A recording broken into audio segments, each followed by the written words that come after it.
If you are a fan of the Dive Bar Rockstar podcast and would like to help support the show, there's a great way that you can do that and start a new fashion trend. We have a new merchandise page on the website which features t-shirts and hoodies that are available for sale on Amazon. Just click on merchandise in the top menu and all of the links will be there, or go directly to divebarrockstar.com/merchandise. Get started early on your Christmas shopping at divebarrockstar.com.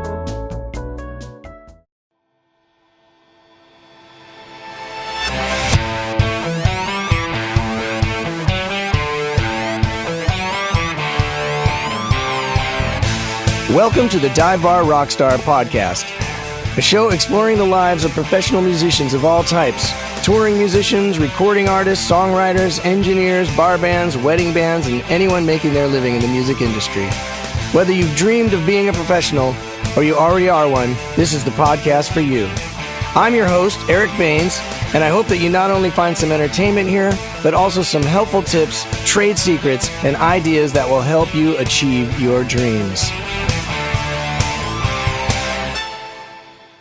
Well, I can't believe it's the holidays already. This year just flew by. I think this is my third podcast this year versus the 29 that I did the year before. So I apologize for not being as prolific, if you will, this time around. But it's been crazy getting back to work, and I hope it's been a better year for everyone listening than the year before. But it also gives me a chance now to wish you all a Merry Christmas and a happy holidays, whatever it is that you celebrate. Or maybe it's just you love to take the 2 weeks off every year and don't celebrate anything. Welcome those people too. And I do wish everyone who listens to the show the best. And hopefully next year will be even better. Things are opening up. They're closing up. It's still crazy, but we're all getting by somehow, hopefully. And I hope that everyone has a great year next year. And I hope that everyone enjoys my guest tonight, because today, whenever you're listening to it as a podcast, that's the beauty of it. You get to decide. But my guest today is an incredible guitar player / multi-instrumentalist and musical director here in Los Angeles. He's played and MD'd for Demi Lovato, Selena Gomez, Meghan Trainor, Leon Bridges, Christina Perri, and for a brief, but hopefully not only, stint with the one and only Dwight Yoakam. But he's recently left us to be the musical director for Kacey Musgraves. And if you don't know who that is, check her out. She's incredible. He's also played at the Grammys, the Emmys, on American Idol, and all of the late night shows, including this season of Saturday Night Live with Kacey. On a side note, this interview was recorded before their SNL performance, but it went wonderfully well, and you should check it out on Hulu. I haven't known him super long, but we became fast friends on the road, and he's a really awesome guy. And I'm really excited to feature my conversation with the super talented Drew Taubenfeld. Thing about it that strikes me about you that's not exactly me, and I wish I was better at, but it seems like you really love to learn.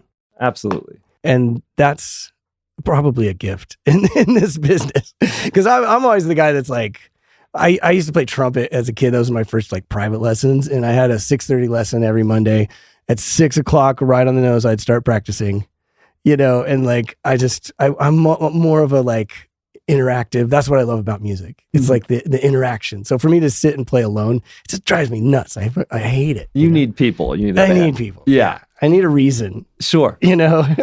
But not all the guys are like that. And I think it's an advantage, sort of. So where do you think that came from?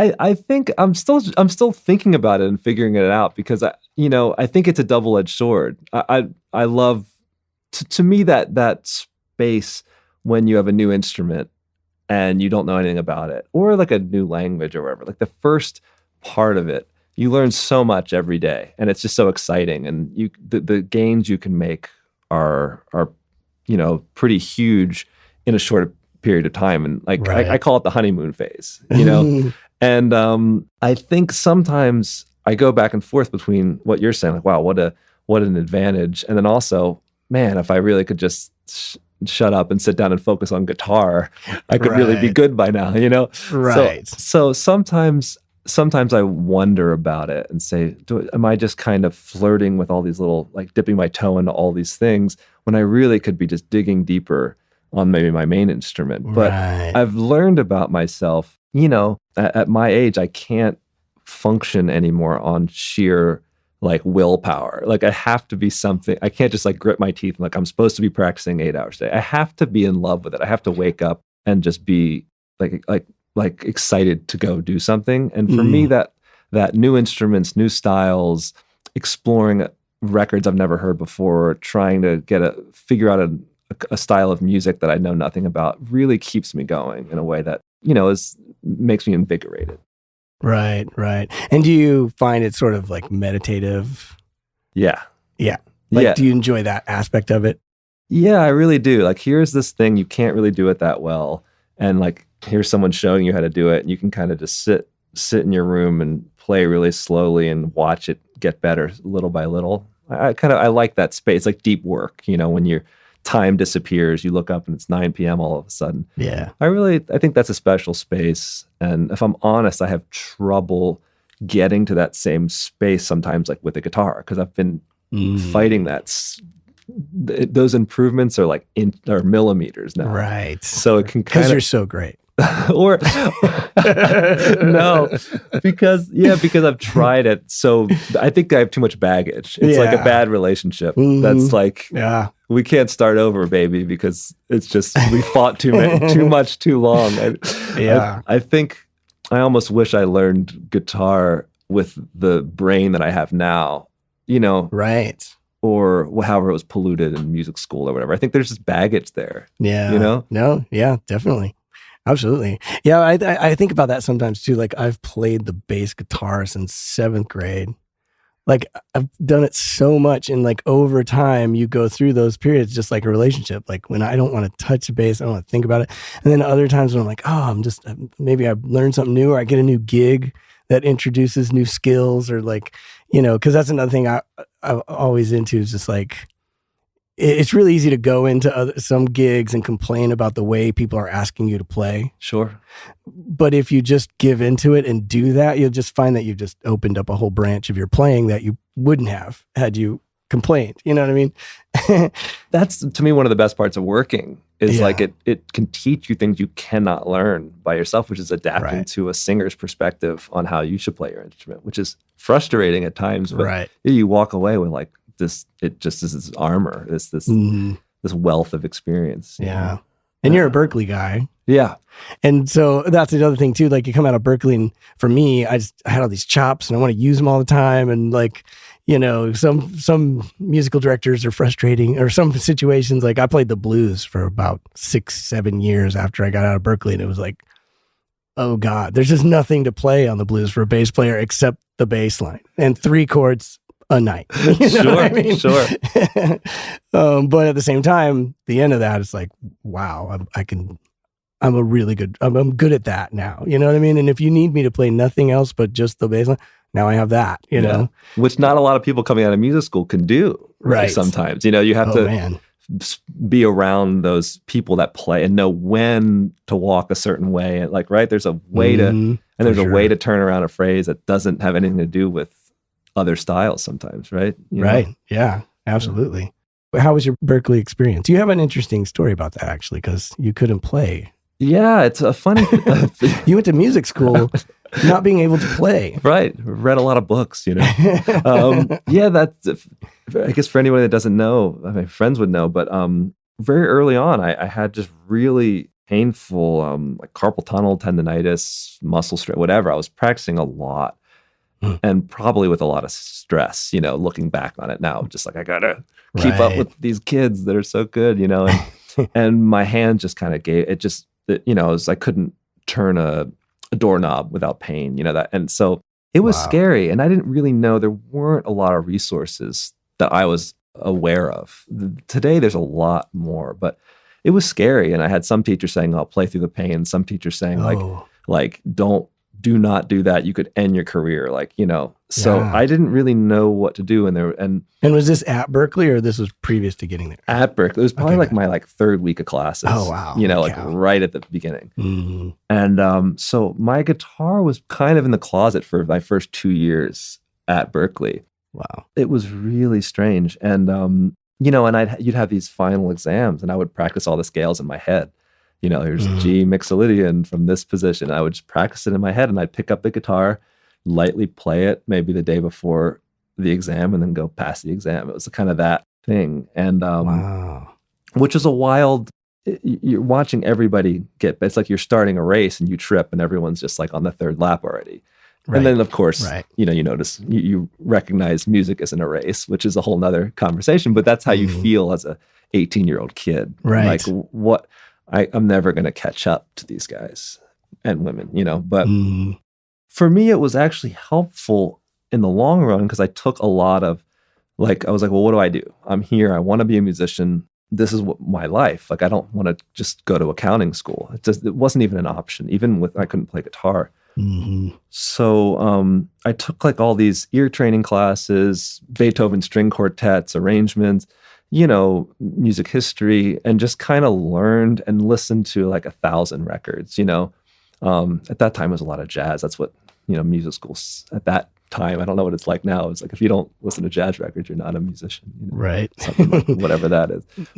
But I was listening to music, studying music, and slowed down. And I think I was in high school. I was kind of a flashy player. I shredded and all that stuff. And I think that time really calmed me down and found I wasn't a very fiery person. I didn't play a lot like my personality. And I think not playing for 2 years and listening a lot. And when I got the guitar back, I was like, well, what do I actually want to do with this thing? I don't really want to play 16th notes with the metronome at right. count the BPM you can get to.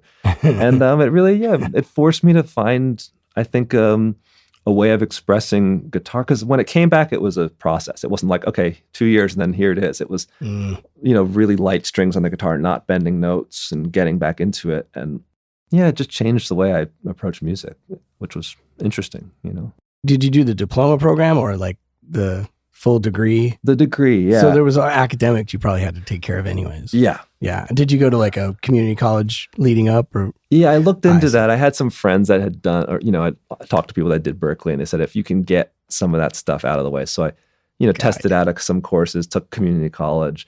And then there were some really good ones. There was art history, and with this guy, Professor Tate, I think his name was, he worked at one of the museums there. It was a really interesting, I think people say, oh, you go to Berkeley and the classes are bullshit. And, but right. I think I learned probably a lot in art history and psychology. And I mean, that's such an 18-year-old thing to say, fuck all the, it's well, philosophy is going to have a lot to do with playing music, I would think. If you can get you're already paying for the class, you might as well learn something there. Yeah. If you can. I mean, I took a philosophy. That was my one academic that I took there just for fun because I was doing the diploma thing. Yeah. Was a philosophy class. But I just realized the first day, I'm in here with a bunch of songwriters that just think everything they say is incredible. And they really want to use big words. And it was just most of the class just waiting for them to shut up. So learn something, I don't know. That's like gigging anyway. Waiting for songwriters. No, I'm kidding. Waiting for singers to shut up. No, I'm kidding. But yeah, that's sure you are. And I bet most colleges are like that. People just trying to, yeah, probably trying to sound smart in philosophy class or whatever. Yeah. But if you can listen in philosophy class rather than talk, that's when you're really getting somewhere. Which is a great lesson about music, don't you think? Oh, of course. And people forget. And it's rare. It's rare. I think I don't know how you feel. I think we're surrounded by incredible musicians, but I feel like people who really are present in the room and hear and find space is more rare, I think, than holy cow, you can really play that instrument, Yeah, for sure. I think so, Well, I think it's a weird time too, especially with COVID. But I had a friend of mine, Corey James, on here, and he's a younger cat out of Berkeley, and he was just talking about it's a chops world. And it was you have so many people on YouTube where your job, you're just by yourself showing off. That's how you get ahead now. Sure. But it really doesn't lend you to being a great player. You know what I mean?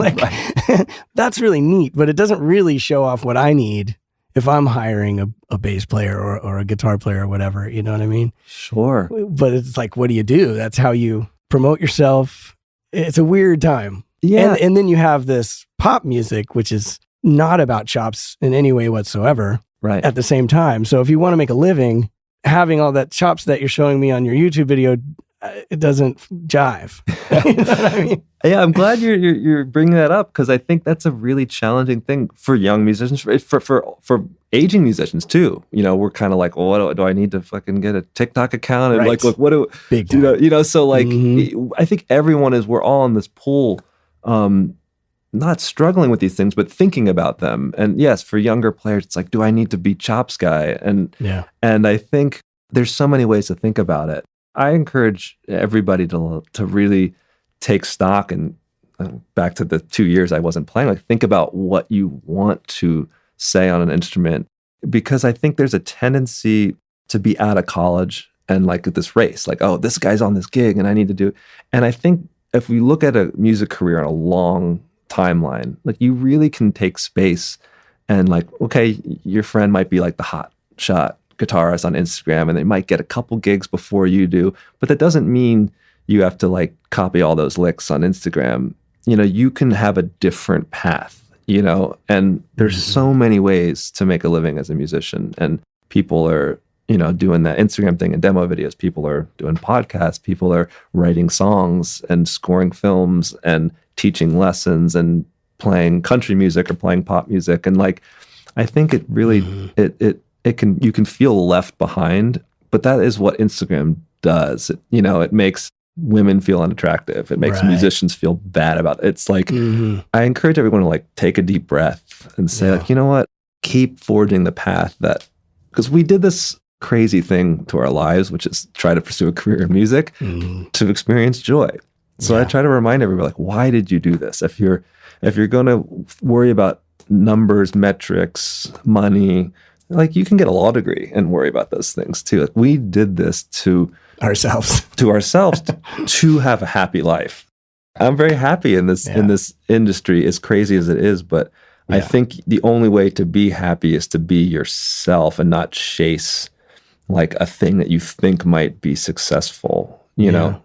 Now, having said that, I think people should be aware of how Instagram functions in our business, which is basically a website, you know? So if people are worried about Instagram, I said, well, you don't have to have a lot of followers. You don't have to post shred videos. But what I would encourage people to think about is people are going to check you out, have things on there that you want to represent you. So if you want to be playing a certain type of music or be thought of as a certain musician, people are going to say, hey, check out my buddy Eric for this gig. You know, he's great. The first thing they're going to do is look you up on Instagram. So it doesn't mean you have to have a fancy Instagram, but it means you should be aware that singers, employers, managers are going to be looking at that and saying, oh, what's this person's deal? So you have control over what is on there, and it can speak about who you are. And that's the only thing. Yeah, I don't think it has to be fancy, but it's just, you should be aware people are looking and making judgments about like what kind of musician and person this person is. Yeah. Like it or not. I don't like it, but that is what is happening. So, you know. I mean, at the same time, like you said, though, you have control over it. So that's a great thing. Sure. You know? Yeah. Even beyond like, before all that, you're dealing with what everyone, you would have a reputation in town and you would get recommended and, you'd have a demo, probably whatever, but not as much control over what someone else says about you as what you can demonstrate now. And I don't even have to ask anybody else. I can kind of go to your thing and and get it, And I had a cool experience with that recently where I've been releasing like my own instrumental music, like original, and it doesn't like do that well. Like if I post a lick of me like, doing a wild guitar thing or like covering a pop song, it'll get more views. When I'm like, hey, here's this song, this beautiful song I'm really proud of. Like it's like way less, But I've had an experience recently where like people have reached out for gigs that were excited about because they want someone that played acoustic guitar this specific way that I like to, Right. And they said, man, we checked out your page and like, man, the way you play acoustic guitar is perfect for this. So I'm like, oh, what? I was judging this numbers, but actually I'm putting out something into the universe that's like, this is exactly how I love to play music. And then people have found that and say, hey, can you come do that over here, with us. So great. Which is like, oh, that's a bigger win to me than, X number of plays on Spotify or whatever, Although one of your tracks does have 53,443 streams. So you say that, but I don't have those numbers. I don't know how that one happened, because most of them are like nothing, Yeah. Well, another one had like 7,800, which, not a lot compared to Mariah Carey, but, for someone putting out their own music, a couple of these tracks have hit. And was that like a licensing thing that maybe happened, or like? One of them, I think the one that had more, it was a cover and it like found its way onto like a playlist or something. Like I don't really even know how it works. Oh, got you. And that's a cool. Yeah, I've been putting out this instrumental music, and I really enjoy making it, and not a ton of people, but then that one kind of found its way, and it doesn't translate into like, oh, I can go like play gigs and sell tickets. It just find out people listen to it while they're like making coffee or something, which I think Spotify has turned us into like the highest musical achievement is people put this on when they're doing yoga and like don't even care who made it. I'm like, I don't even know if I want to chase that, But the cool thing that happened is somebody from Sweden found it, and then he makes his own playlist. He put one of the songs on his playlist, and it got like, that's probably the one that had like 7,000 or something like that. But then he wrote me on Instagram and said, I really like your music, and that's cool. And can you check out, I have a playlist and I said, well, your music sounds good too. I heard his band, and it was during COVID. I didn't have anything to do. And he's like a composer from Sweden. His name's Johan. And he said, you want to make a record together? I said, that's sure. Cool. So we made one together, and now I have a friend in Sweden. So like, it kind of goes back to what I'm saying about, we can look all day at like numbers, but now I've like made a friend who likes the same kind of music as me, he played dobro, which is like, how did you even find out about dobro in Sweden? Which of course, with the internet, but yeah, it's, it's known as a dobro free zone. Exactly. The whole Scandinavia. I didn't know. Right. I thought there was an import. I think that they banned it back in the 1800s. Well, I mean, it's with good reason. Have you heard that thing? Yeah, especially when you're learning, it can clear a building, Right. Well, your music is unbelievable. It's so cool and so like different than your career path. Which we haven't even touched on yet, but it's a really interesting listen. You know what I mean? Because you wouldn't expect that from Meghan Trainor's MD, or Selena Gomez, or now I don't know if we're even allowed to talk about Kacey Musgraves. I mean, you've been on TV now, so yeah, sure. Your latest two gigs, Dwight, Yoakam. Now you're starting to move towards what I would expect to hear from your instrumental stuff, which must be pretty cool. But just we'll get to all that. But just your music, though, I did really, really enjoy it. It was so cool. Thank you. And when you started to make soul records, so you have like a whole record and then a couple of EPs. Is that the situation? I think so. That's what I found. Yeah, I think what that is. I made a record, whatever. I don't even remember what year that was. Maybe it was like 5 years ago. And I said no one listens. So I put all this energy into like mixing 10 songs. It's like, just make 4 and put it out. Like my mom might listen to the whole thing. Right. What I mean?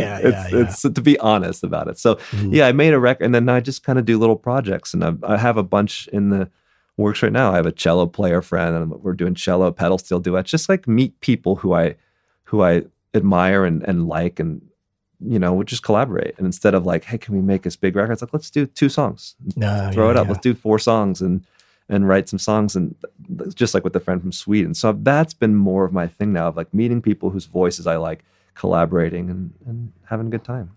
That's cool. And you're doing it just for pure joy, or do you have like licensing stuff because it sounds like perfect for any kind of, it just sounds like perfect TV, movie.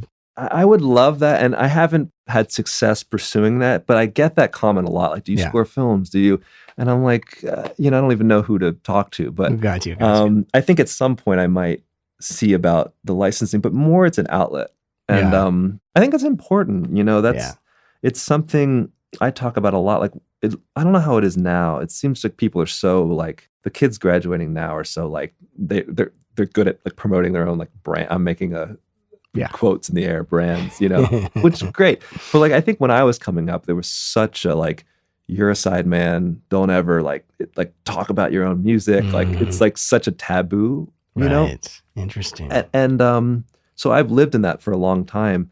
And I noticed that I would get frustrated on gigs if the artist had a different idea. Like if they didn't like my ideas as an MD, you know, I'd be like, oh, I have this great idea for the, it's like, no, I want to do this. And I would like feel frustrated, you know, but it's like, it's their show. I'm here, you know, here, you're here to serve someone else's vision.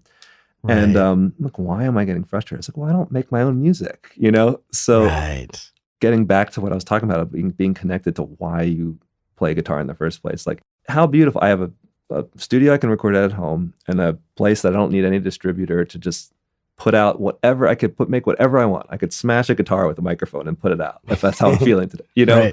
Or I could make exactly the music that's in my head.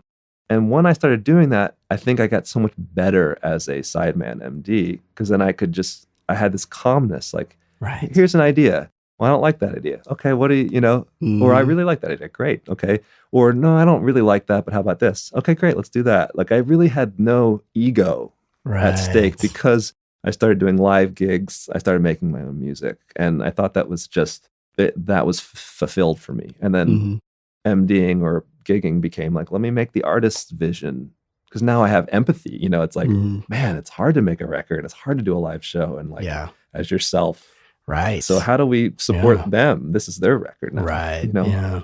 That was helpful. Well, I think it's unbelievably beautiful stuff. And it's so interesting because like it's instrumental kind of with traditional, more like country instruments, but the changes are not country. You know, it's like with like some pretty deep changes, you know, and the melodies are definitely not, you know, country. It makes for a real interesting listen for me, but the flavors are still there. That's why I think it would be so great for us for any kind of TV stuff or film, because it's got its own kind of vibe, but you still feel familiar in it. You know what I mean? If you're like a Ry Cooder fan or like, you know, any sort of more traditional thing with the dobros and the pedal steels and like all that stuff. But it's still, to me, if you're also sort of a music head, you're not bored. Oh, that's you know what I mean? Well, thank you.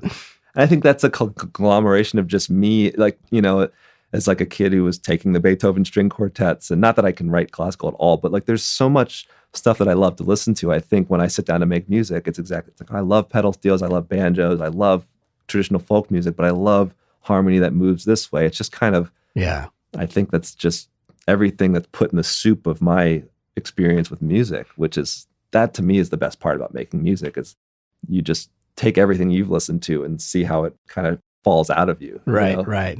I also love that you have the kind of the journey of your melodies in a way. You know, that's kind of what I dig too. It's like goes places that you don't like, oh, that's a different, I didn't expect it to turn that corner, you know? Well, thank you. I didn't even realize we'd be talking about this. So I appreciate it. If you don't mind, I'd love to play some of it. Of course. You know, don't sue me or anything. No, it's fine. You know.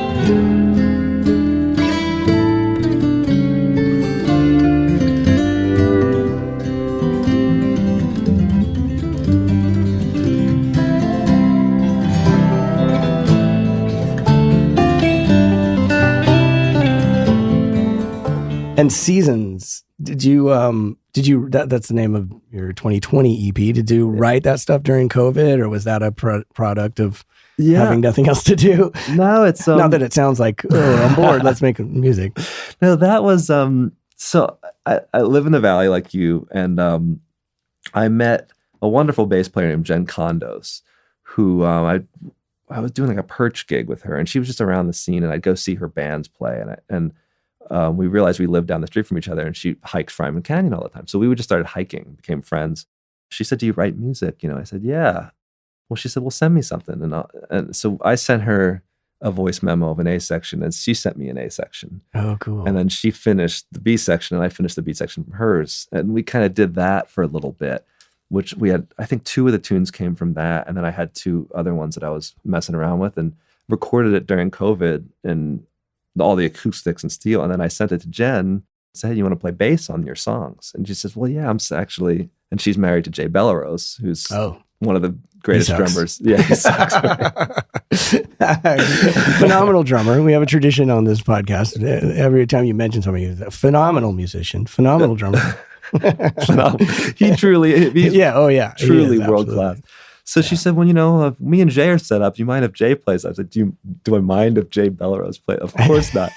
So I had laid down all these acoustics and pedal steel and just kind of sent it off and wasn't really sure, and hadn't had a lot of drums on my music, but it was Jay. So I was like, of course I want to hear this. I was just wildly impressed by how, usually I'll get tracks from people and, it's done in their studio and okay, you load it in, you're like, all right, cool. And you start compressing things, EQ, put some reverb on, you're like, oh, all right, here we go. I just remember opening my email the first time and downloading the files, loading it and pushing play. And I was like, this sounds like a record. Like just like they really, and I'll tell a funny story about that actually. I sent one over, it was like the 3rd song we were working on, and again, this is my record. It wasn't, Right. And I had these new headphones that sounded really good, but they were open ears, or the whatever, like not the closed ones. And there was a little bit of click bleed. I mean, you could barely hear it. You had to turn it up. And I sent it, and Jen calls, okay, you can hear some click. You don't want that on your record. So, just recut that and send it back. And she said, we take the tones really seriously here. So like, just, fix that and send it back, and I really appreciated that, even though I was, and you get that when you get files from them, it's just like, wow, this is really, they're not just throwing up mics instead, like they really care about it. And it was just, it was a pleasure to. Well, and I think that's the competitive edge now, because everyone's got mics and everyone's like, I got a set of drums right here, but I experienced the same thing. I have a few different people that I get drums tracks from, and it's like, sometimes you open it up and it's done. Yeah. And like, whew, that's amazing. And that's kind of a little how it should be, I think, in a way. I mean, it depends on what you want, because if you're a person who's an engineering type, you don't want a lot of decisions made for you. Sure. Sure. But if you're hiring the right drummer for the right song and he knows what it's supposed to sound like, please, the more time you can save me, know? You don't want to edit drums all day, No. That's horrible. Yeah, that's really worth talking about. People ask, like, how do I record more? And like, to me, the 2 things are like sounding really good, like capturing your own things and having it sound really good, and creative choices. If there's a drummer and every time you get something back, it's like, I have to EQ the hell out of it, and I have to copy and paste, like chop up the snare drum and move it back 2 beats because I don't really like this part. That's a pain. I just program it. But if someone can bring a collaborative, like, okay, I call this person and now the song is better. Right. Exactly. That is really. I mean, that's the only reason to do it, because I got a box full of incredible samples, and I'm a pretty darn good programmer. There you go. Right. But I need a little more human vibe and human feel, and maybe I want someone else's take on it. Yeah. But if it's not right, it's not worth it, Yeah. Because ultimately, even the best tracks, and maybe I'm wrong about this, but even the best tracks I've ever received are going to require some sort of work. Of course. Versus ocean way samples, that require no work. They just sound awesome, Right. So what would you tell someone that said, Eric, I'm gigging, but I want to record more, what do I need to work on? I think just that. I think that's the thing, like the tones. Yeah. Because I can call you back and say, you know what, I need a yeah. And you can go do that. Yeah. But that'll take me no time. Maybe you're going to have to recut the song, but if you're already set up and you got your thing, that's the other thing, efficiency. Sure. Be able to get that call, send you a track that afternoon if you're available. You know what I mean? Yeah. But the less I have to do with it, the better. And you know, something I've noticed too with folks like Jay who are on that level, you know, they have records on all day.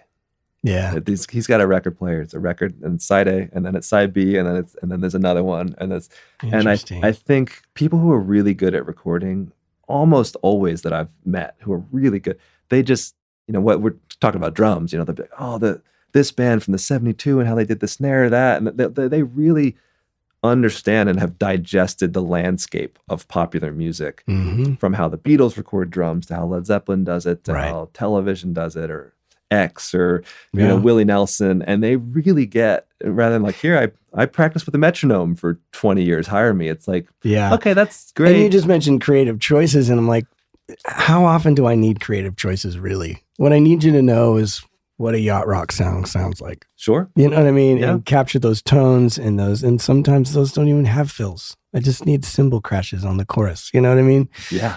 I've got a drum loop, and I just need some humanness to it. Yeah. I don't want flash. I don't want creativity. I just need your feel. You know what I mean? Yeah. You know, and so much, it's more often that than, ooh, I've got this killer progressive rock fusion song. Can you, you know, show me all your chops, you know? And that's something I think is missing from music school, you know? Yeah, and some places might have it, but I think if you're going to really get a music education, and it's great to be able to, you should be heavy and be able to read and be able to play in, you know, different time signatures and different keys, of course, you know, but I think it would really behoove a lot of young people to just digest how things are recorded. Right. From Elvis Presley to Count Basie, you know, to punk rock and Gang of Four, and like just digest as much on your instrument as you can about like, here's what the Beatles were doing. Here's why it sounds like that. I think a lot of people that are graduating from music school are missing that element, and a lot of people who are really, really good and really working out here and blowing me away with like what they can do to a track have like that, like, oh, the guitars from, you know, the Eurythmics, it's like that they did this interesting thing with this and the DI, you know? Yeah, it's super nerdy. Yeah, and you can read about it's all out there. Like that information is, none of it's a secret. Yeah. It's just hard to like, where do I start? It's like just read those Beatles. And that's the thing, what I need you to do is recreate a $2,000 a day studio. I need it to sound as good as Capitol Records. Sure. You know, can you do that at your house? You know, and a lot of times all it takes is the right plugins, but you've got to know what that sounds like. You've got to know what you're listening for. You've got to know that. Exactly. You know, because if you want to compete, if you want to record more, quotes, you know. And how to, like, I mean, just acoustic guitar recording, you know, like we're talking a lot, like my stuff is really bluegrassy, but like that's a really specific right hand thing. That is not how you would attack the guitar to play like Tom Petty rhythm. Right. It's like, it's much more like bass note heavy, boom, but like if you're playing Free Fallin' or like the jangly, it like your right hand is going to be doing something completely different. And it's not that hard to understand the difference. I think just a lot of energy is like, oh, I can play this hip instead of G7, I'm going to do this substitution, which is cool. But like, I think I would encourage up-and-coming musicians to spend a lot of time on what we're talking about, like the right choices to make a sound appropriate for. And it's the times we're living in. You don't have guys doing 3-4 hour sessions a day anymore. And, you know, Cartage taking their gear to the next studio. It's not how it works. You could do 10 songs in a day, but it's going to be from your house. If you got you got to have the right gear. You got to have it all, you know, happening. Yeah. That's interesting. And so do you record all the stuff at your house? Yeah. All your solo stuff? I mean, it's amazing. Thank you. I mean, that should be an example of how to correctly record guitars and how to get tones, you know?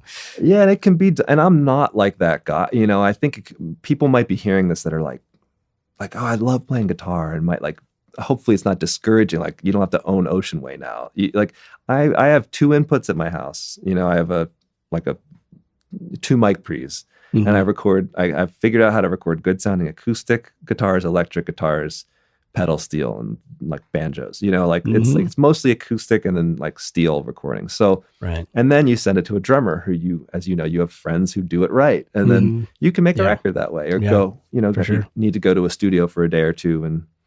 But you don't need to own East West Studios. You need to figure out how to record your instrument. Yeah.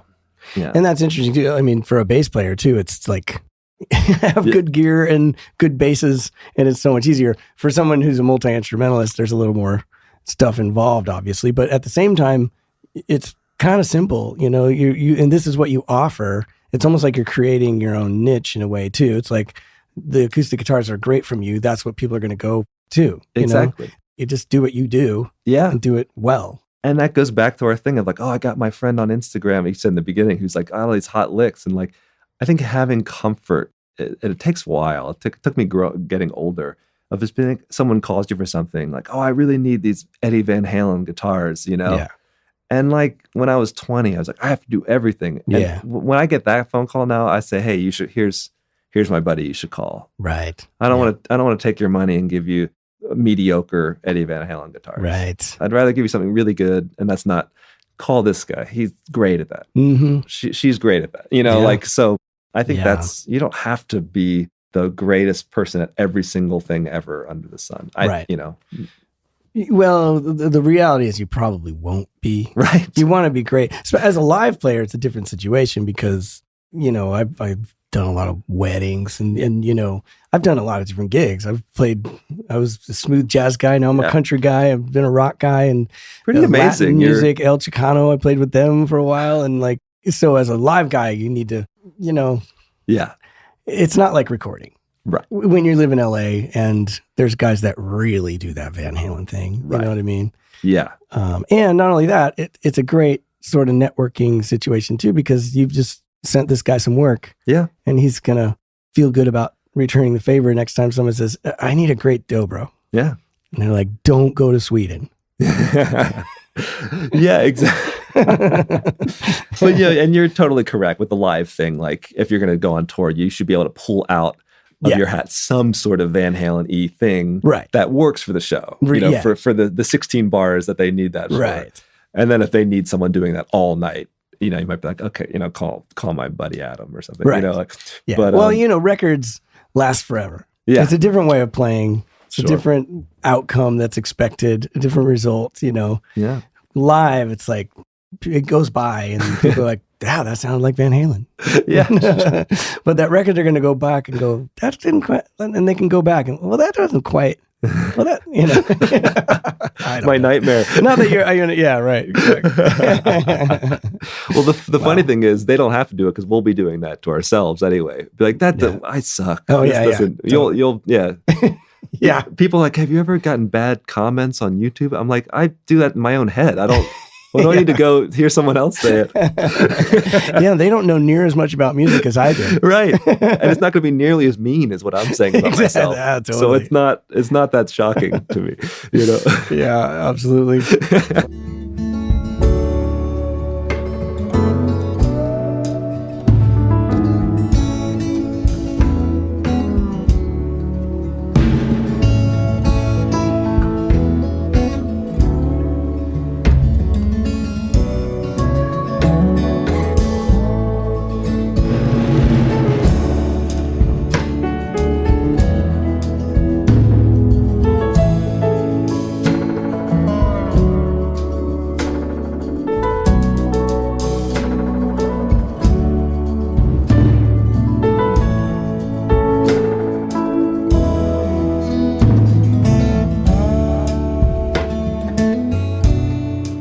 I was also impressed by your titling. Oh, thank you. The Sophistries of June. Oh, yeah. That's a great title. That's the Emily Dickinson poem. I had to look it up what it meant. Oh, what did you find? Well, I actually even wrote it. Use of a fallacious argument. But then I thought sophists, and you know where I learned about sophism was in my philosophy class at Berkeley. So I'm like, wait, I do know what this means. Yeah, that's it's an Emily Dickinson poem. I was just reading at the time, and it's about how summer's lying. See, I didn't know that. Yeah. Oh, it's all about summer's like a lie. Like you're out there and you're enjoying the birds are there and it's warm, but like this is going away soon. So that's kind of you know. And steel playing, is that, you played the steel on that? That's Rich Hinman. Oh man, it's fun. Yeah, he's sorry. You're good too. No, he's Rich is one of the best, you know, out there, and I played on all the other songs I've done except for this one. I started playing it and I said, you know, and me and Rich he moved to Boston and we were talking a lot on the phone, and I was just sat down to play the melody. I was like, Rich, we had played it live. We started doing live gigs together. And I said, I just loved how you played this one live. Would you mind? And he graciously, recorded on it. And he's just, That's cool. It's wonderful. Yeah, it's really great.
One other title that I thought was really interesting, and I wrote it down, and then you already brought it up. Slow and steady wins the race. Oh, sure. That's my grandma she always said that, Yeah. and she just said, and she could, to me specifically, she's like, just keep doing what you're doing, slow and steady. Yeah. And I was a young kid, and I think that's been my experience in the music industry. The more I compare myself to other people and what they're doing, the more I'm not enjoying my career. Yeah. And the more I say, this is what I enjoy, and this is what I just kind of walk your own path. Yeah. You might be 22 and getting all the gigs, or you might be 23 and driving Uber, and it's all okay. I have friends that were driving Uber in their 30s and then got great gigs. It's like, there's not one way to do it. Mm-hmm. Yeah. How would you like to hang out and talk about music or discuss something you've heard on the podcast? How about learning some new techniques on the bass? Do you have a new song and would like some feedback from an experienced and professional songwriter? You can do all of that and more at golive.ly. I'm offering private bass lessons and songwriting feedback in a private setting over Zoom. Just search for me, Eric Baines, at golive.ly, pick a date and time, and schedule a lesson. It's that easy. I can teach you advanced bass techniques, music theory, improvisation, or we can talk about how to prepare for a gig, the best thing to wear to an audition, or the most important things to know about living on a tour bus. If you have a new song that isn't quite working and you need some feedback from someone who's written and co-written hundreds of songs for artists, TV, film, and video games, I can help you with that too. All skill levels are welcome. Search for Eric Baines at golive.ly, golive.ly, and I can't wait to meet you. I'd like to take a second to thank you for listening to the Dive Bar Rockstar podcast. As a new podcast, getting the word out is a vital part of what it takes to keep the show on the road, or off the road, as the current case may be. If you would like to support the podcast, all you got to do is subscribe wherever you listen. And if you have an extra minute or two, please leave a review. You can also share and follow the podcast on your social media apps. Okay, enough begging. I hope you're having fun. And once again, thank you for listening. So you got out of Berkeley. What made you choose this beautiful town of Los Angeles?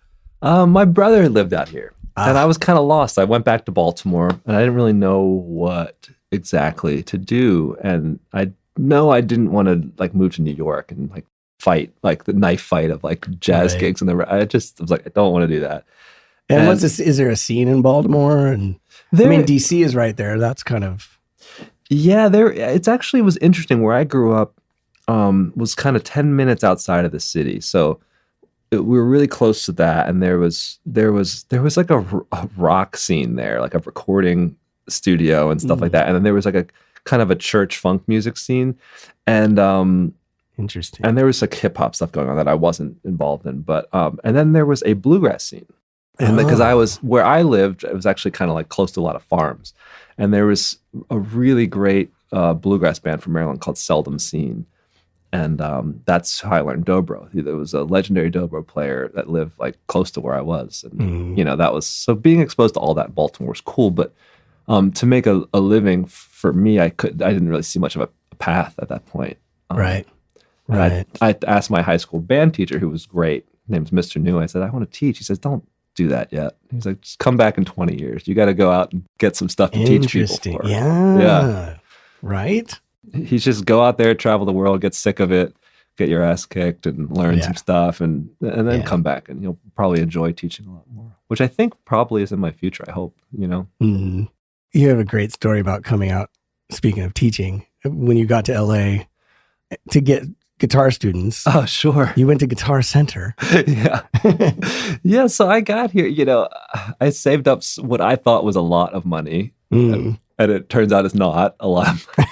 Because security, it's Los Angeles. It's Los Angeles, and lamps and rugs and security deposit. It's just what a nightmare. But you had those when you first moved in. I was looking at buying those. I thought I really need to work, and just kind of didn't really know what. I applied for a job at like Barnes and Noble, and like didn't hear back. I just like, what would I do here? Like, how do I? And I said, well, I could teach guitar lessons. So I went to Guitar Center. I had an envelope of business cards at that time. For kids that don't know what that is, that's a card that has your phone number on it. Right. They have those anymore. I'm not sure if they make them anymore. It just has a YouTube channel on it. Right.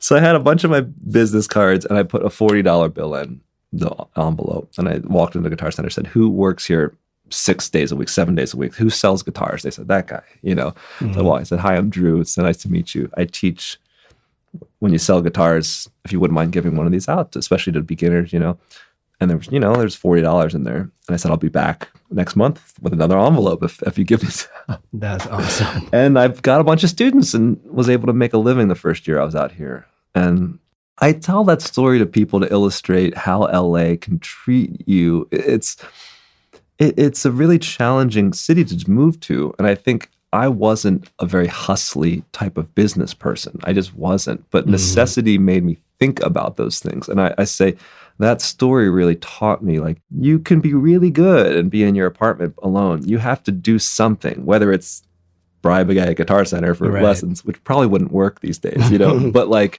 or whether it's teachers or getting gigs, you have to take it upon yourself to get out of your home and make something happen for you somehow. Right. And that is a good thing to think about for people who might want to do this. Like, people might do it a lot more on the internet now, but it doesn't happen just from you just being good at music. You have to have some kind of ingenuity or some kind of a way without seeming like a complete dickhead hustler somehow. So that's what that story is about. Yeah. And you came out here, and I don't know. I also heard a story about Barry Squire and how he's a guy who puts together bands for people, and that you hear that name when you move out here. Oh, you gotta go Barry Squire. Yeah, and you got to know Barry Squire and auditioned and auditioned and auditioned and auditioned and. Yeah, that was the process then, And I'll tell you too. So I moved out here. The big part that I should mention is my older brother had done this. He played in Avril Lavigne's band, and then he wasn't doing it anymore. Gotcha. He moved on to producing, and he was songwriting. Now he works in the business side, but at that point he was running sessions with all these guys, and that was my really big education to what I was kind of talking about earlier of things missing from I was out there playing Donna Lee or whatever on my Strat, and my brother was really okay, and then I was hearing they were in the same place, recording. And I was like, oh, I wouldn't know how to play that kind of part on that. So I was always hanging out with those guys. Oh, cool. And just kind of learning. And they'd be like, those jeans aren't really you look like a college kid. You gotta maybe buy these ones. It was it was what an education. And that's not how you played on a rock song, So I just really soaked that up. And I heard them talking about the gigs, and it's like, oh, you got to call Barry Squire.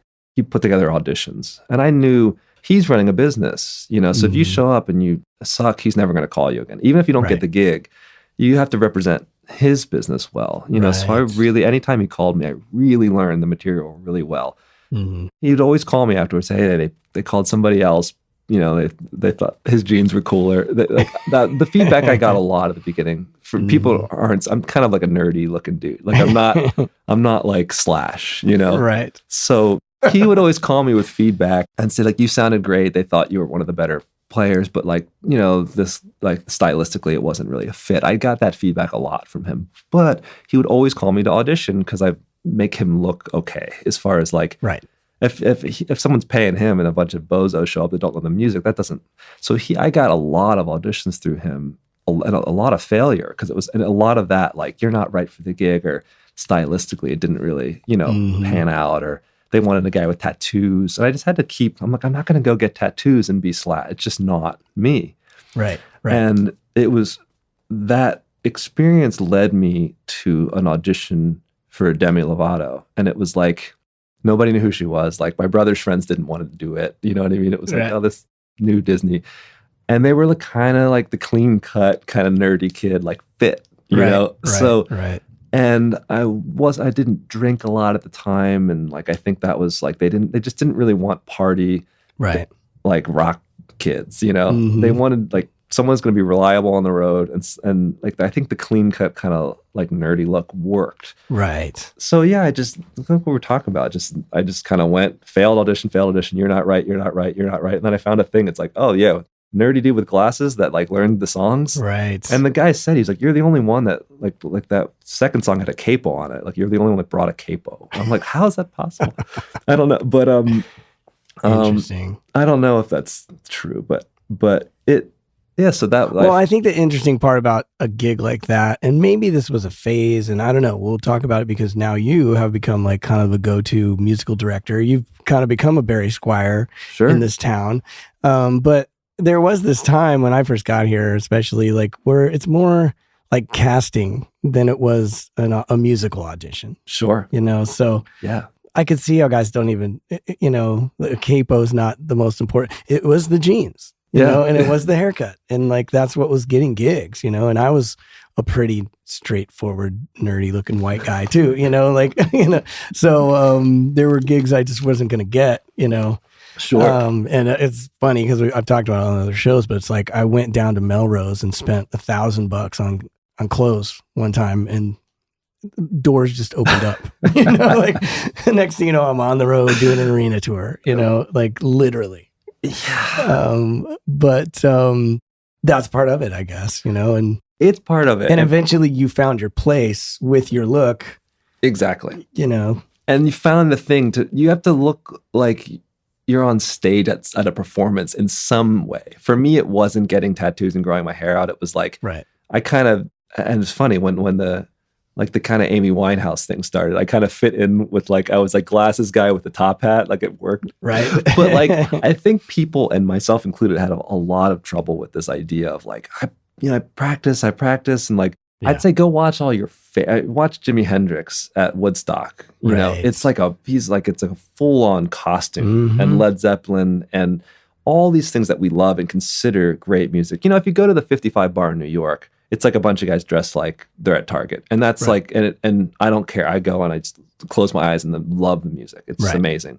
Right. But if you're talking about like popular tours, style has always been, this isn't a thing that was invented in Los Angeles in 2006. It's like watch Woodstock videos. Yeah. It's watch the Beatles, it's show business. It's not music business. It's show business. Yeah, Miles and all those guys and Culture, they wore suits. It's not playing business. Right. It's show business. Yeah. Exactly. So I think like understanding that landscape is important. Not that style is so important about who you are. I think for me and you, we don't really, but like, yeah, that trip to the store when I moved to LA was like, unfortunately part of it. And like, I didn't do it. Just like you, and then like 6 months into that, after I did it, it's like, oh, here's gigs all of a sudden, and like, I almost hate it, but it is what it is. It is what it is. Yeah, that's exactly right. Yeah. And that's not to say that playing isn't important either. Of I mean, course. it is. I do think that it's, well, I also came from a jazz place where you lead with your playing. Yeah. Like that's all that mattered. Yeah.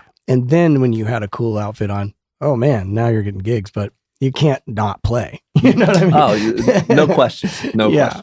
So it's not about, keep practicing, but then just go spend some money on some clothes. You'll be shocked at how far that'll get you. Exactly. In Los Angeles in particular too. It's it's a movie town, really. It's a TV town. Like people listen with their eyes. Yeah. It really makes a difference. And so how did that lead to your first like MD gig?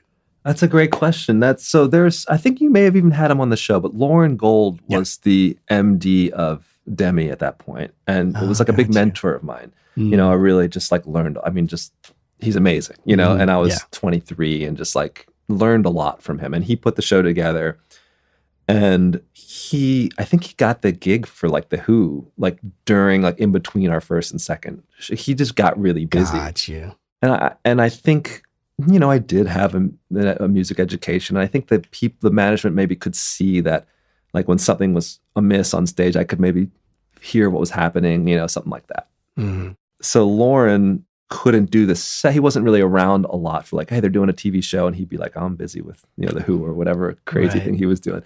So he said kind of like, let Taubenfeld be in charge. Like he seems to know out of those other 23-year-old idiots, he seems to be the least idiot over there. Or something, whatever he said. And he said, just let Drew take the reins. And we did a couple TV shows and it went okay. And then it was all of a sudden, here's an arena tour. Like, Drew, you're in charge. And I was like, what's a music director? It's like they say every career has, you get on a podcast, talk about how great I practice so hard, but there's always luck, you have to be lucky. And that was really lucky, and the points of luck there were nobody had heard of that singer at the time. And I got to join her band, and then her career took off. Yeah. And then Lauren bestowed the MD thing on me, and that got me like a ton of like really high pressure experience, like really early in my career, and it was really, really good for me, Yeah. And then once you've got that on your resume, it sort of leads to the next. Someone said, "Hey, I saw Selena that show." Gomez and just so many people. The list is long. Meghan Trainor and just kind of I learned this like trade of like putting shows together and like the tracks and all that stuff, and then I got off tour and. You don't sit around for 6 months. Like, when am I going to gig again? And the phone rings. Hey, we like what you did with that. Can you come do this one? And it just built on itself. Very, very lucky, Yeah. And were you in the band every time you did that? Or was there also situations where you were just musical director and you put together the band and said, okay, go on tour and then That started maybe 6-7 years ago. It was usually just like one gig would come and I would be in the band, play guitar, and be the music director. And then for the first time, I think I was out with Selena Gomez at the time. Like I got a call for another good gig. And I said, well, what do I do? Do I pass this up? And I was home for like 4 weeks in between tours. And I said, you know what? And I pitched it to them. I said, can I hire the band, do the arrangements, do the song? I'll do the month of rehearsal. And then one of the bass players will be the band leader and he can take it on the road and look after it. And they said, great. And I did that and it went well. Mm-hmm. And then another phone call came, it just enough came that I said, well, I can't just do this, be the touring guy. I actually stopped touring a couple of years ago just because enough of that. And started a company called Direction Music with a few other MDs. And we just kind of started putting shows together that we weren't playing in as well, which was really, a big step. Yeah. And did you prefer that or? It's a great question. I mean, I'm sure there's pros and cons to either side, and maybe balance is the key on all that. I don't know. Exactly. I think it's sort of, that's another interesting thing in the music business. I think in America, we think so much of like promotions, like the next, I got this job at the mailroom and then I'm the secretary and then so I think a lot of people can think in like, okay, I'm a guitar player, I got to be the MD, and then I got to be stay-at-home MD, and then I got to be producer, right? But those things don't necessarily have anything to do with why you like playing music, right? Right. There's something called the Peter Principle that like you always get promoted to the job right above where you have most joy. You're like an electrician and you're really good at it, and so you put a lot of work into this. And like, great, you're now you're the foreman and you're managing electricians, and you're like, wait a minute, Right. I have to do these like log papers now, like, Right. that's like a thing. So for me, there was a little bit of that where, okay, I love playing guitar. Okay, now I got to get put in charge of the band. Okay, great. Now I don't even have to play guitar, and I'm like, wait a minute, did I just say I don't have to play good? Like, wait, why did I do that to myself? So right. that in some ways it was great. It has been great because you can spread out. You're not tied to, one artist saying, I don't like your haircut, or I don't like how you play guitar. Right. We just had a lot going on. So, and staying home, which was really great. But then I did find myself when COVID hit and I had a lot of time to think, I was like, I really miss playing in bands. I just miss it. That's really, I think I was experiencing a lot of joy from that. So I kind of said and put it out there, like, when COVID's done, I'm going to go back on the road, and luckily it happened, really. Right. So I went from road MD to like, I got enough calls to stay at home to like, you know what, maybe I'll just go back and play in these bands a little bit. Right. So we'll see where that lands. I'm figuring it out. Yeah. And cut to, I don't quite want to get there. I want to cover something else first, but cut to now you're in Dwight Yoakam's band, and then you get a call from Kacey Musgraves. But we'll get to that. I wanted to talk about like what kind of a leader you are as a musical director, and are you the kind of guy that's like charts everything out and passes out a book, or is it here's a CDs, learn the shit, and and are you writing interlude music a lot, or are you more of just like you're playing the tunes and they segue as it goes, or is it great questions? Yeah, this so I'll every once in a while I'll do charts, but it's mostly you get stems these days. If anyone doesn't, it's a breakdown of the album. If you don't know what stems are, I'm sure a lot of people do, but it's like, here's the drums alone, and I'll send everyone their parts. Oh wow! Or and like make up mixes. So it's like, here's a something with the bass up, the bass 15 dB louder than everything else. You can hear it, and then here's the bass stem alone, and like show up to rehearsal. This is like, you should know that. Be ready to do some other stuff. Gotcha. And then with the making like recording my own music so much, it's given me the tools to like sit down and record musical interludes, intros to the show, all that stuff. Even sometimes arrangements of the songs, let's say the last chorus is going to do this and the drums are going to go halftime. You can sketch it out at home like and send it to the band. Or sometimes it's nice if you have really good players to just work it out in rehearsal. So if we're going to do something at the end of the song, let's just see what happens in the room. That can happen too. But I think giving people as much information and as much access to stems before rehearsals will make your job in rehearsals a lot easier, because to me it's wasted time. Hey, can you solo that keyboard stem so I can get the actual part? It's like, I could just send you the stem before rehearsal, so we don't have to waste 10 minutes getting the exact thing. Practice at home. Yeah, exactly. This is rehearsal. Right.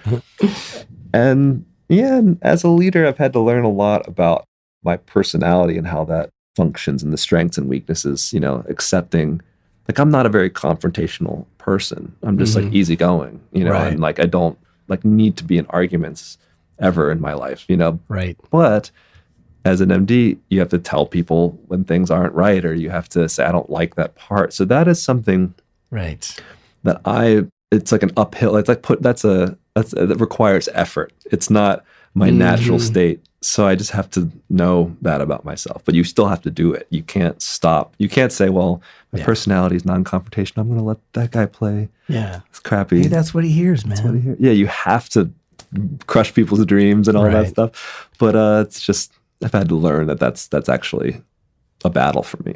Right. Yeah. But it's also, the stakes are high, and that's what they're hiring you for. Exactly. Yeah, totally. And I've been told that I get a lot done while keeping like a really like nice atmosphere, which I take. Cool. Like, people enjoy the rehearsals, which I think I mean, that's a lot. That's like a dream. You know what I mean? Yeah. To not have to, And I think it encourages people to just be prepared and do their job because they want to please you, instead of they don't want to get yelled at or something. Sure, sure.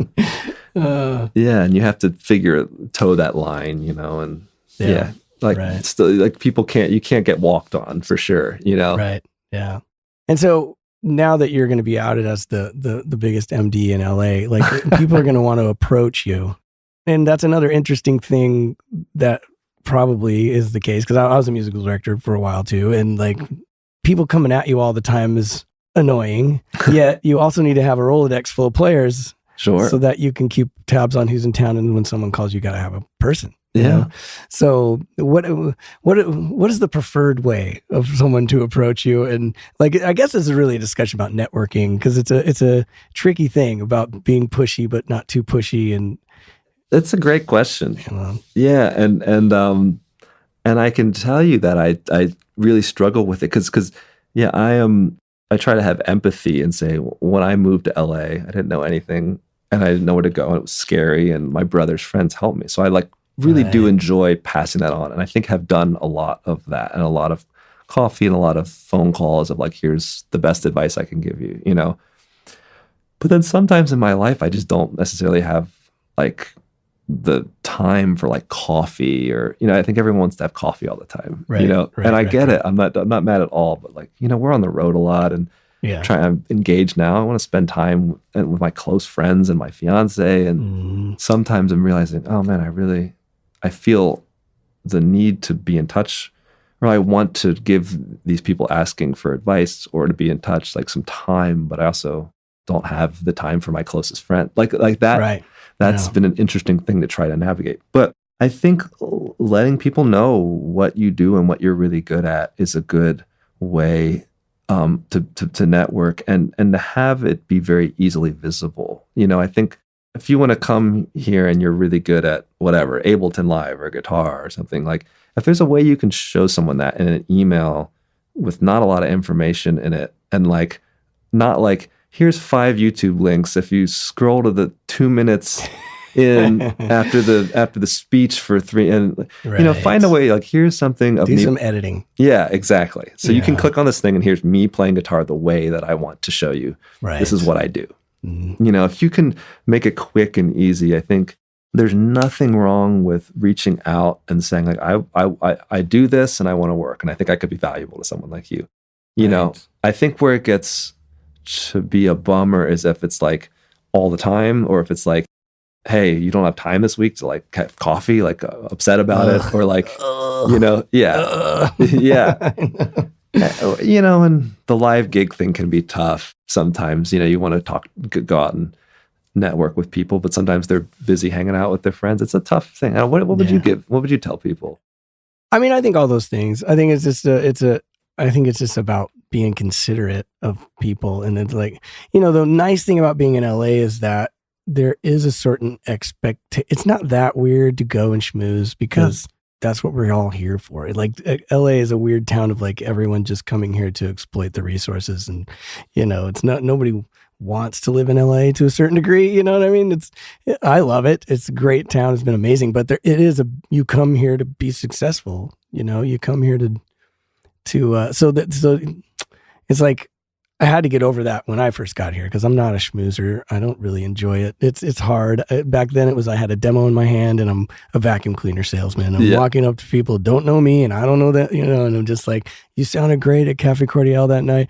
You know, after they come off stage, now I got to go harass them, and like nobody wants that. But at the same time, everyone sort of expects it to a certain degree. So if you're just respectful and don't take a lot of time, like you're saying. That's why back then I had a demo. So it was just like, hey, can I give you my demo? Great to meet you. You sounded awesome. Get the fuck out. You know what I mean? Yeah, like, exactly. Like, get in, get out. Don't take as little of their time as you can. But I think that makes sense. But yeah, it is a tricky balance. And to some degree, it's like you're probably going to screw it up because everybody has different expectations too, you know? Exactly. And you're not going to know that until you just do it. But if you want to work, you're probably better off screwing it up. And the other thing is like you go to the next guy and you complain about this new kid who just moved in town.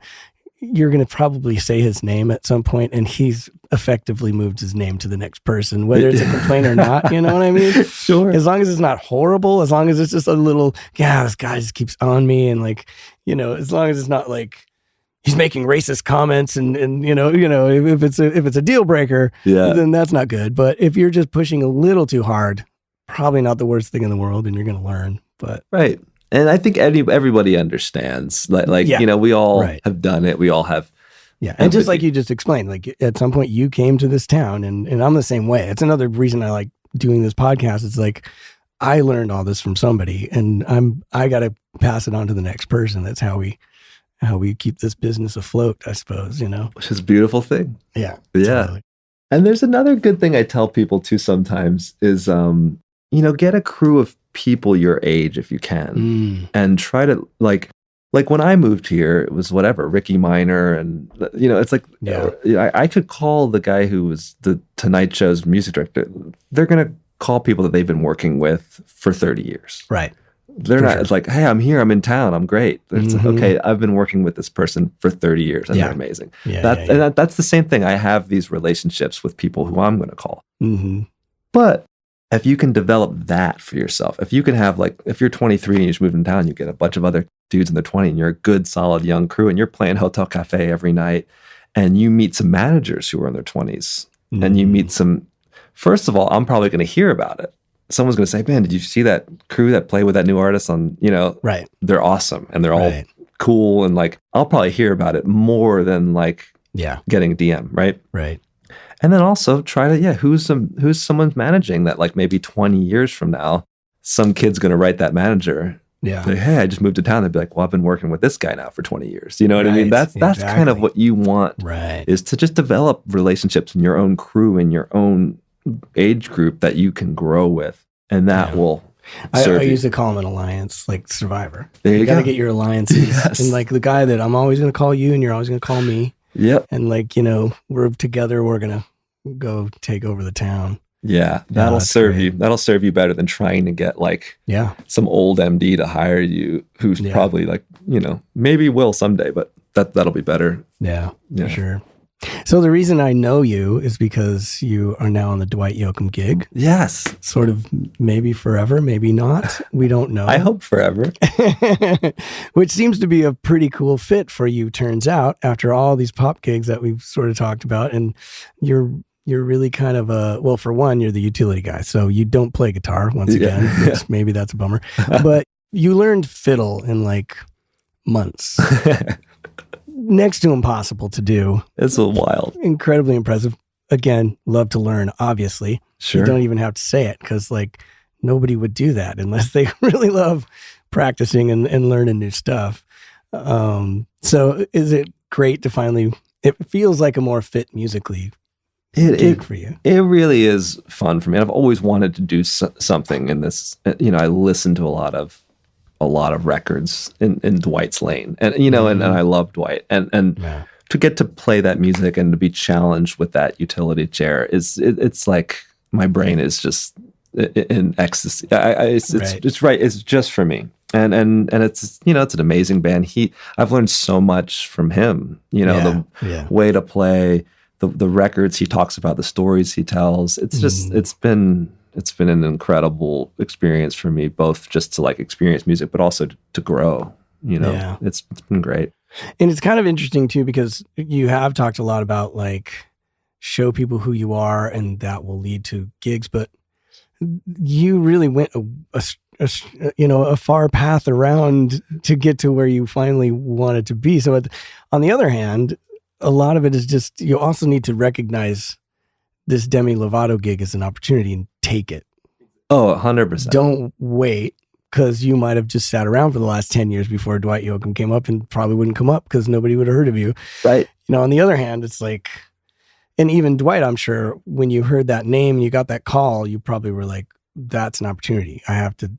It's about recognizing those moments of jump on this one. Absolutely. And yeah, for me, it was, I want to play for these legendary singers like Bruce Springsteen and, Dwight Yoakam. It's no one's going to call me for that ever, Right. When you're 24 and just moved to LA, and it's just, you have to work and not to say the Demi experience was an incredible, learning experience as well. And had so much, was fun, but that was the type of thing that I could do at the time, and it was I recognized it. It's this is where I need to be, right? And it was, and it is really rewarding now to be, Yeah, because I'd be on those tours a lot and be playing a dobro in like the dressing room, like during the day. So it's nice to actually, with Dwight, I just play the kind of stuff that I would play on my free time. Right. If I have a day off, I get to not play that on stage, which is, that's a lucky thing, I think. Yeah. And then right almost the same time, you get a big call. Sure. From Miss Kacey Musgraves, and you're now her musical director, which is like, I guess if you play your cards right, now it's just pouring. Now there's these, I guess this record of hers is not exactly country, or, maybe isn't as close as Dwight to what you like, but still, it's like country artists are just raining down on you now. Falling in your lap. Yeah, it's funny. The new record for her, I really enjoy, because a lot of my favorite country artists, like Willie Nelson and Dwight, and Emmylou Harris, Wrecking Ball by Emmylou and Always on My Mind by Willie. Like they have really made records like this. Like I look at what she's doing as like completely in the lineage of a country artist, whether like this particular record, what category. I'm like, I don't work at a CD store. You know what I mean? But like, what are those? It's like business cards. It's in the same term. Right. But I think this is a completely legitimate move in the lineage of great country artists exploring the sounds of it. Like listen to Always on My Mind by Willie Nelson. It's like 80s production, but somehow still sounds like Willie unmistakably. And that's what I think of this record. It's like it's exploring the sounds of today, but no one else, you hear it. This is a Kacey record through and through, lyrically, the voice. And that's what I think is important. People get really hung up with like, what are we going to call this one? I'm like, it's a Kacey Musgraves record. That's what it is, to me. Yeah. But, I don't know. I can't believe, I'm very lucky with how the singers that are calling me these. I kind of, I'm just very grateful to work with people that I admire as much. Like Kacey and Dwight, I loved both of their music, was fans before the gigs, which is rare for me at this point in my career, And your first gig out the gate is the VMAs. Yeah. A certain amount of pressure to that, no? Sure. Yeah, I started the song off with this. And it's, first gig out the gate is just you in front of, I don't know how many people watch the VMAs anymore, but I'm assuming some kind of millions.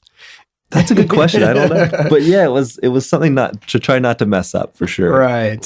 And is that the first time? Well, you must have rehearsed. Yeah, we rehearsed and there was just a really good rapport right away. She's so like just nice and easy personality, like knows what she wants, and she just started playing with us, and it felt like, oh, this is going to be great, right off the bat. But yeah, that's a tall order. There wasn't a whole lot of, there wasn't any bar gigs or anything, or warm up state fairs. It was just like, here you go, VMAs. For sure. And are these award shows things that you enjoy doing?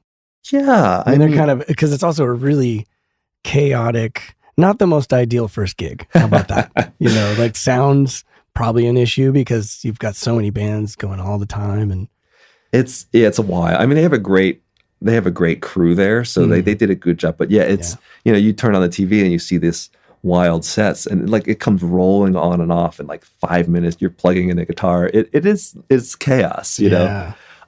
Something about it, I enjoy it. It feels like you're almost like, coming out, like, in like the basketball teams and they're announcing, Michael Jordan, you like walk onto this arena. It feels more like you're going into some kind of a sports match or something. Right, yes. At those things, like you just like get rolled up, like, here you go, play your song. Yeah. So it's a different kind of challenge that I enjoy, but it's not quite the feeling you get from like playing a bar gig with your friends. Yeah, and it's interesting too because the song starts out nylon string, soft song. Yeah. So I'm sure it was crazy to be just like blah blah blah, blah go. Yeah. Da, da, da, da, And it came out great, by the way. It sounded amazing. It's very cool. Thank you. And the set was awesome. You told a story about the pyro afterwards. Like, I think is another good example of the crazy stuff that happens on these shows. Yeah, this is a good, we're up there in sound check and there's pyro and it's right next to us, and they test it, and then the entire guitar goes out of tune with 45 seconds. And this is a sound check, so frantically tune, or you tune the guitar, and I'm glad we did it, because then when we actually did the show, I stepped to the side and waited for that to go, and then they lit it, and then I sat down with an in-tune guitar. But which I also think is another example of how on your feet you've got to be. Sure. Like that had to be a move that you, first of all, took in, and then reacted to. Because if that had happened again at the show, who knows if you would have had a second gig. I mean, it's just you in an out-of-tune guitar, on TV. Yeah, those things can be a gauntlet that are very different than what the practice room has to offer, for sure. And it's a different. Right. And I did a lot of exploring on that, honestly, in COVID. I think, have you ever heard of Alexander technique? You've told me about it. I found this interesting teacher guru guy named Bill Conable, who's a cello teacher, but I studied just overall like the body mechanics and a lot of emotional and nervous system information because a lot of people, you sit in your bedroom and your hands feel a certain way, and then you go out on the stage and they clam up. Mm-hmm. And I was kind of really interested in that difference. Right. How do I be on stage and have it feel like a bedroom? And that was really helpful. I mean, that I can say that it transformed how I've been playing this year, Wow. which has been cool. That's awesome. Yeah, because your second gig is now Saturday Night Live. Right. No pressure there. It's just live TV in front of, I don't know, millions of people again. It's quite a trial by fire, I guess, getting into this gig. Sure. And now you've got to, the interesting thing too, and we've kind of had band discussions about it on Dwight, because there's not much else to do when we're just sitting around. But now you've got to figure out how to take, and I've listened to the record many times now, because I'm also a huge fan, and it's very mellow. And, both of the songs on Saturday Night Live are, mellow tunes and drummer with a shaker, and how have you, I'm sure you've got thoughts about how are you going to translate that into an arena tour that's going to happen in January, Sure.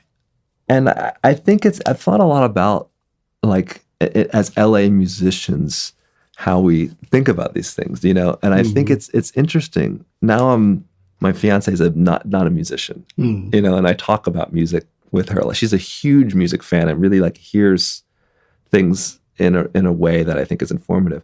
And I think in LA, we use a lot of vocabulary like smashed and crushed and, stamped out.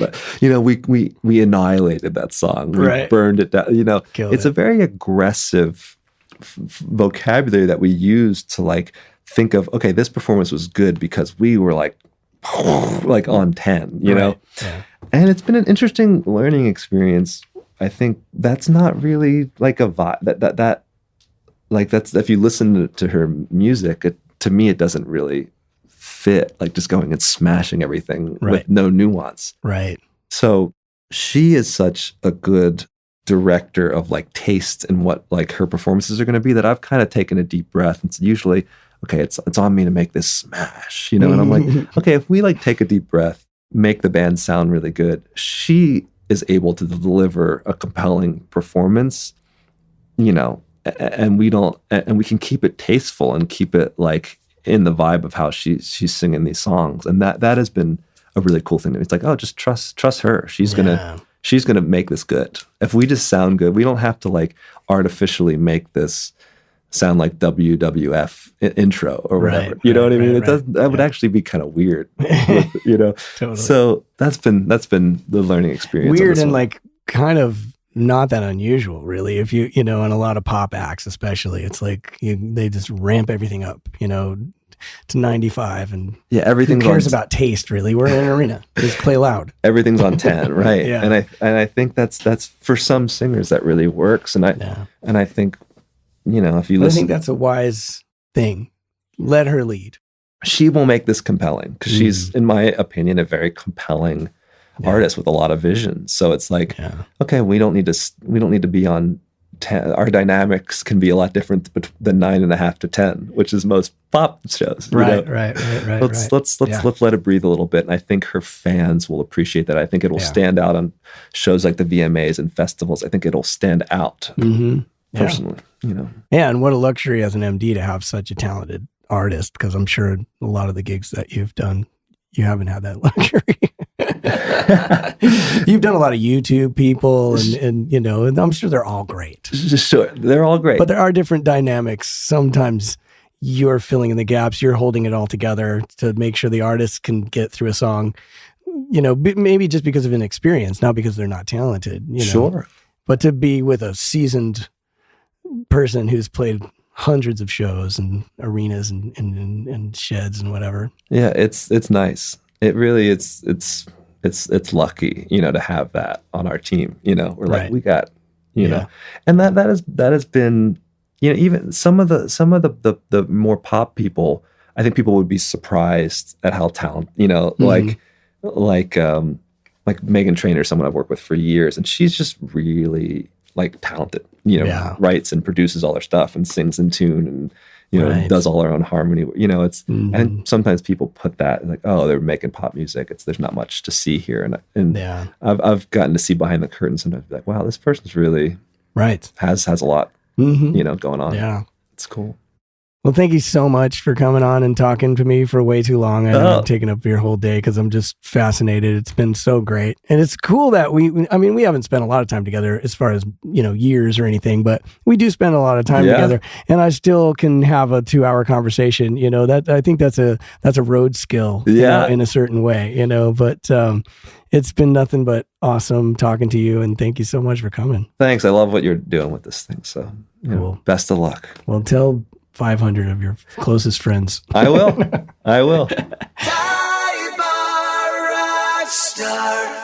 Well, I guess I need to brush up on my Emily Dickinson. Man, what a great conversation. I hope you guys got a lot out of that. So I will say, in terms of all of this chop talk, and maybe I've said this on the show, I'm not sure, but it's not like you don't have to have chops, or you shouldn't have chops and be able to solo and do crazy stuff. It's more about knowing when to use it and when not to use it. And I think in terms of Instagram and YouTube and all that stuff, there should be just as many examples of your tasteful playing and simple playing as there is your crazy, awesome soloing.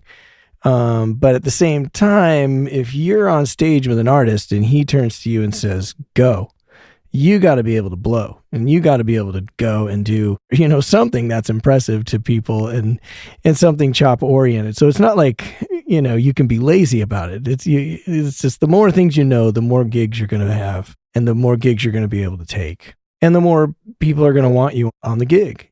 It's about being a well-rounded player.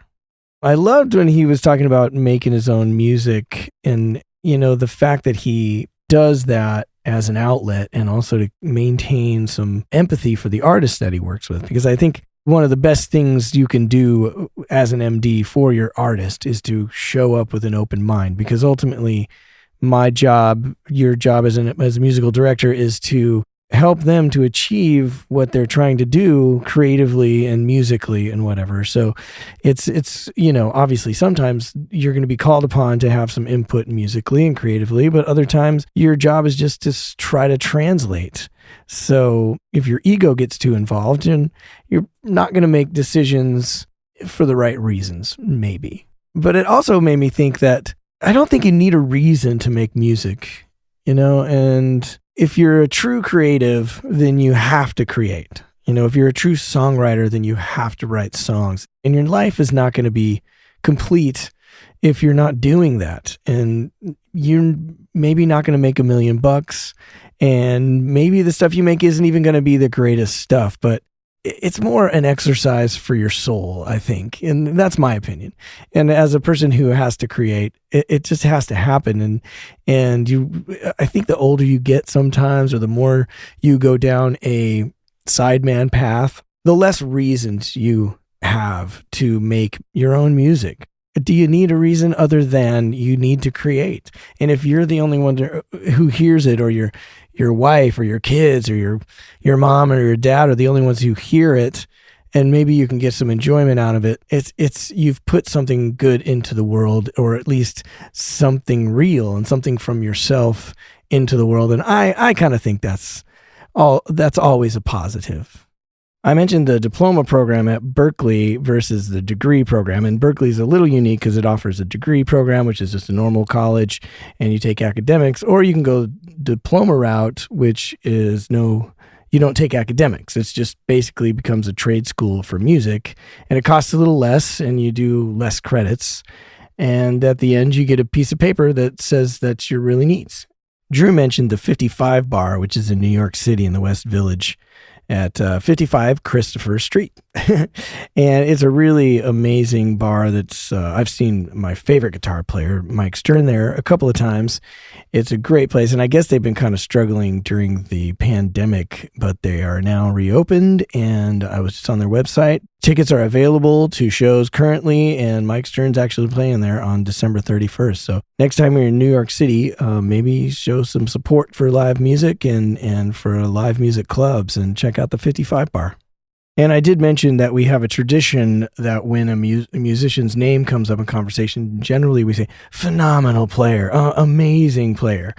And we mentioned Jennifer Condos, and I don't know her personally, but I've only heard incredible things, and I feel bad that we didn't have a reaction for her. So Jennifer Condos, phenomenal bass player.